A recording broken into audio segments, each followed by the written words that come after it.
हमने इम्यूनिटी की जरूर बात करी, लेकिन ओवरऑल रेस्पिरेटरी हेल्थ की बात नहीं करी। एक ये मिसिंग प्रोडक्ट था जिसको हम पूरा कर रहे हैं। और इंडिया में अगर हम देखें, इंडिया के कई सारे शहर पूरे विश्व के मानचित्र पे हैं, मैप पे है, एज टॉप पॉल्यूटेड सिटीज। अगर आप टॉप 10 पॉल्यूटेड सिटीज निकालोगे तो ज्यादातर शहर इंडिया के हैं। आप जानते हैं, चाहे वो दिल्ली है, चाहे वो कानपुर है, चाहे वो लखनऊ है, चाहे वो गाजियाबाद है, स्पेशली जो ये नॉर्थ ईस्टर्न जो पूरी जो बेल्ट है। यहाँ पे तो आप लकी हैं कि यहाँ पे मुंबई में समंदर है, उसकी हवा थोड़ा हवा साफ कर देती है। But you come to Delhi, यहाँ पे भी बढ़ गया।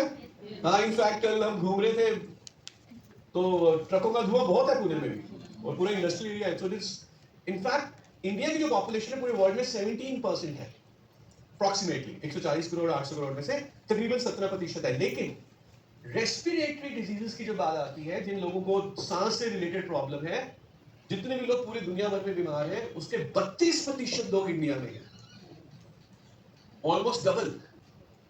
Why? Only because of the pollution.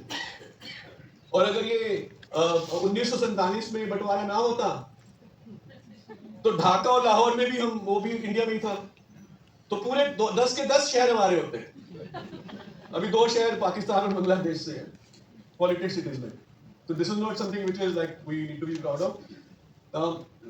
Top 5 causes में आता है respiratory illness in India, deaths का। टोबैको से, वॉर से, एक्सीडेंट से इतनी मौतें नहीं हो रही है जितनी मौतें पॉल्यूशन के कारण हो रही है। Air pollution kills more people than tobacco. 75% of Indians, 75% भारतीय, इनको साफ हवा ही नहीं मिल रही सांस लेने की। और जो भी पलायन हो रहा है ना, भारत से बाहर लोग दूसरे देशों में जा रहे हैं, सबसे बड़ा रीजन पॉल्यूशन है। टैक्स तो बाद में आता है, सबसे बड़ा रीजन पॉल्यूशन है। जब हम अभी जब पतिया से लोग वापस आ रहे हैं, सबसे पहले आगे क्या बोलते हैं? हवा कितनी साफ थी यार, पॉल्यूशन ही नहीं है, गंदगी नहीं है। यही तो हम देखते हैं बाकी देशों में जाके। सो इंडिया बहुत सुंदर देश है, बहुत अच्छा है, हम सबको बहुत प्यार है। और जो फैक्ट है वो फैक्ट है कि ये पॉल्यूटेड भी बहुत है। 35 की एज आते आते तक लंग का फंक्शन, लंग्स की हेल्थ कमजोर होनी शुरू हो जाती है।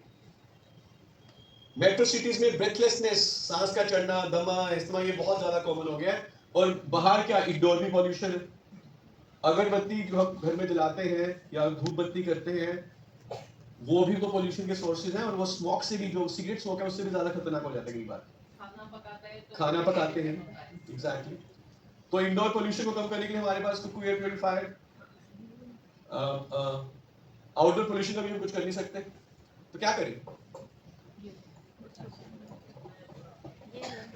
What do we do? हमेशा मास्क पहन के घूमते हैं। It will also affect your lungs, mask हमेशा। What do we do? Air purifier, हमेशा एयर प्योरीफायर लगा के घूमते। एक ऐसे हेलमेट बना दिए, वैसे एक अच्छा बिजनेस आइडिया हो सकता है। एयर प्योरीफायर वाला हेलमेट। क्या करें? बाहर का पोल्यूशन तो देखो कम नहीं होने वाला, बढ़ेगा, कम नहीं होने वाला। हमें लंग्स को सपोर्ट देनी पड़ेगी, लंग्स को मजबूती देनी पड़ेगी। कुछ ऐसा करना पड़ेगा कि जो बाहर का पोल्यूशन का बुरा असर पड़ रहा है हमारे शरीर के ऊपर, उससे कुछ तो प्रोटेक्शन मिले। यस और no? And that is why I'm presenting to you a very, very good product, which is respiratory care syrup. So respiratory care syrup, again 200 ml के पैक में है, छोटा बॉटल है, तो इसका सर्विंग साइज कितना है? वाह, याद हो गया सबको, वेरी नाइस। सो क्या क्या हमने इसमें डाला है, आइए देखते हैं। हमने इसमें डाला है तुलसी, कंजेशन को कम करता है। यष्टि मधु हमारे थ्रोट को सूद करेगा, इरिटेशन को कम करेगा। पिपली एंड काली मिर्च, जो बलगम होती है, म्यूकस होता है, उसको साफ करने में मदद करेगा। लवंग यानी कि क्लोव, ये थ्रोट डिस्कम्फर्ट को कम करेगा। कंताकरी, अगेन बलगम को, फ्लेम को दूर करेगा। और हरी तकी, इन सारे न्यूट्रिएंट्स के एब्जॉर्प्शन को बढ़ाएगा, हमारी डाइजेशन के लिए अच्छा है, और ओवरऑल रेस्पिरेटरी हेल्थ को भी इंप्रूव करता है। This is again in a very delicious tasty sweetener हमने इसमें ऐड किया हुआ है, स्टीविया, तो पीने में भी बहुत अच्छा लगता है। तो 10 ml ट्वाइस डेली, किस किस को दे सकते हैं? सबको। रेस्पिरेटरी, सबको जमा कितने लोग सांस लेते हैं? आई थिंक सबको लेना चाहिए, स्पेशली वो लोग जो बाहर बहुत जाते हैं, ट्रैवल करते हैं, उन सबको तो बहुत जरूरी है। या जिनको थोड़ा सा डस्ट पॉलन से एलर्जी भी रहता है, या थोड़ा सा वीकेंड इम्यूनिटी है, उन सब के लिए बहुत प्रायोरिटी बन जाती है इनको देना। Otherwise I think everyone should take it, because pollution का असर हम सब के ऊपर पड़ रहा है।